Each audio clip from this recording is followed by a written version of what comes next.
Le service social de l'USJ a été créé en 1984 pour accompagner les étudiants, les soutenir et leur assurer une continuité de leurs études malgré toutes les circonstances.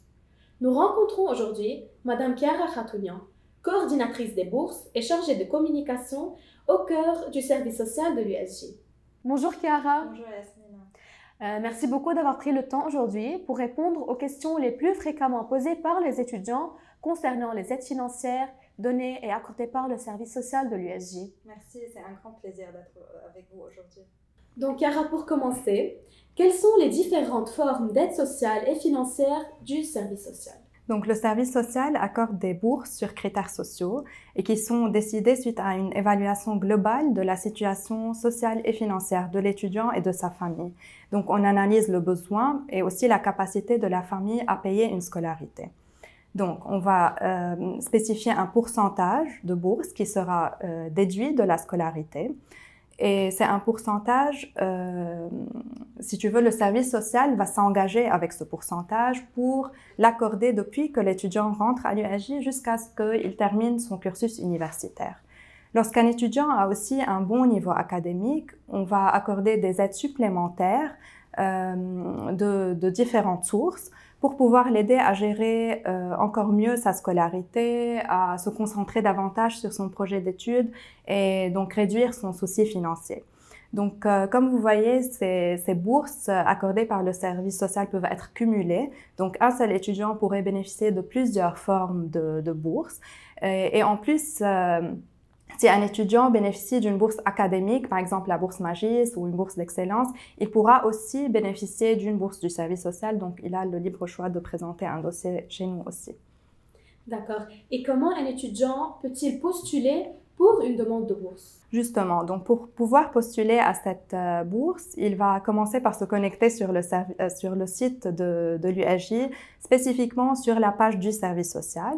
Donc, il télécharge le dossier social, il va le remplir avec l'aide de ses parents. C'est un dossier qui est composé de 4 pages. Donc, la première page concerne l'étudiant lui-même.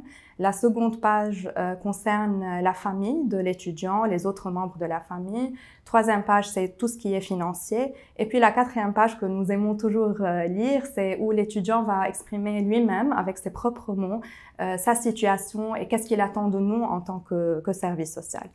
À côté du dossier, il va préparer certains documents à l'appui. Donc, ce sont des documents très faciles à assurer, comme une attestation de salaire pour certainement les parents qui ont un travail fixe, une attestation du ministère des Finances pour ceux qui ont un travail libéral, un extrait d'état civil familial, les notes. Donc, ce sont vraiment des documents faciles qui vont nous permettre de mieux comprendre encore sa situation. Et une fois il complète son dossier, il va nous l'envoyer par mail. Et c'est à ce moment qu'une assistante sociale va entrer en contact avec lui. Elle va lui fixer un rendez-vous, peut-être en présentiel, en ligne, ça dépend de la disposition de l'étudiant et de sa préférence. Et donc, cet entretien va permettre à l'assistante sociale de connaître déjà l'étudiant, d'écouter ses projets, qu'est-ce qu'il a envie d'étudier à l'USJ, et de rentrer plus en détail avec lui pour comprendre sa situation et être sûr de pouvoir lui accorder une aide qui soit adaptée à sa situation et qui lui permet vraiment de rentrer à l'USJ et de continuer jusqu'au bout. Il y a une assistante sociale qui se trouve, une ou plusieurs assistantes sociales qui se trouvent sur chaque campus, et l'étudiant, disons, ses études se font au campus des sciences humaines, il doit se diriger vers les assistantes sociales qui sont là-bas. Justement, donc en principe, nous avons 14 assistantes sociales au service social réparties sur tous les campus, même les campus régionaux de l'USJ. L'étudiant va envoyer son dossier sur un mail qui est bien spécifié dans le dossier et c'est une chargée d'accueil qui va le recevoir, être sûr qu'il est bien complété et puis le transférer à l'assistante sociale concernée par le campus et la faculté de cet étudiant. Donc on passe à la question suivante. Comment se fait l'accompagnement individuel de l'assistante sociale envers l'étudiant? Voilà, alors en plus de l'aide financière, de la demande d'aide financière, certains étudiants peuvent exprimer un besoin d'être écoutés, soutenus face au stress des études, face à des problèmes personnels, des problèmes familiaux qu'ils peuvent rencontrer pendant leur parcours universitaire. Donc là, l'assistante sociale, elle est là pour écouter sans aucun jugement et pour aider cet étudiant à réfléchir, à trouver quels sont ces facteurs qui pourraient impacter son parcours universitaire.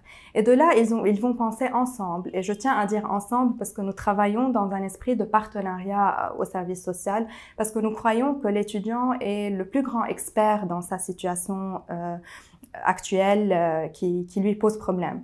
Donc, ils vont ensemble réfléchir à des solutions adaptées pour qu'il puisse gérer cette situation et continuer avec plaisir et énergie son parcours universitaire.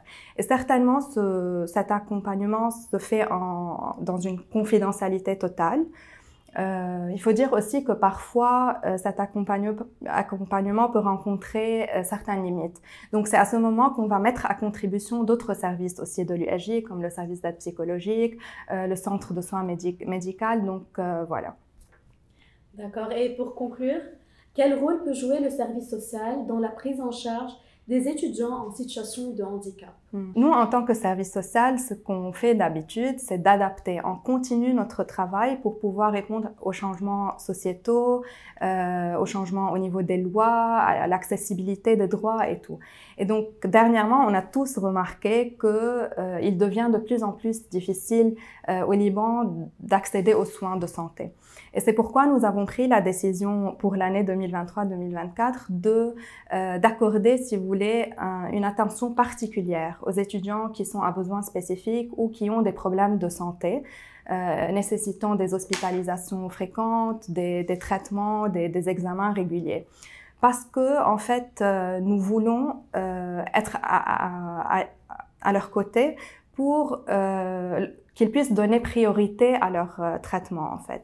Donc, on est prêt pour l'année prochaine d'arriver jusqu'à 100% pour des étudiants qui ont des difficultés au niveau de la santé, des problèmes de santé ou à besoins spécifiques, pour qu'ils puissent, c'est notre façon peut-être de contribuer à ce qu'ils puissent donner priorité à leur traitement et l'assurer sans aucun problème. En plus, ce qu'on fait d'habitude, c'est d'être sûr que le campus est accessible, les facultés, les classes, qu'il y a une commodité spécialisée pour ces personnes, pour qu'ils puissent vraiment avoir toutes les chances de déployer leur potentiel, et parce que nous croyons vraiment qu'ils peuvent arriver et prendre leur diplôme en dépit de tous ces problèmes. Merci beaucoup, Chiara. Merci à vous. J'aimerais dire vraiment à tous les étudiants, ceux qui réfléchissent encore à s'inscrire, ceux qui sont en cours d'études, s'ils rencontrent n'importe quelle difficulté, n'hésitez pas à venir. On est là pour une aide financière à la scolarité, pour vous aider à gérer vos difficultés, vos petits et grands soucis. C'est toujours un très grand honneur pour nous d'être à l'écoute de vos ambitions, de voir votre énergie dans nos bureaux et de travailler avec vous pour vraiment arriver à vos objectifs. Voilà, on ne peut pas le dire mieux que Chiara l'a dit. Elle représente aujourd'hui le service social qui est toujours à votre disposition, toujours à votre écoute. Si vous voulez les contacter, vous pouvez le faire par téléphone ou par mail.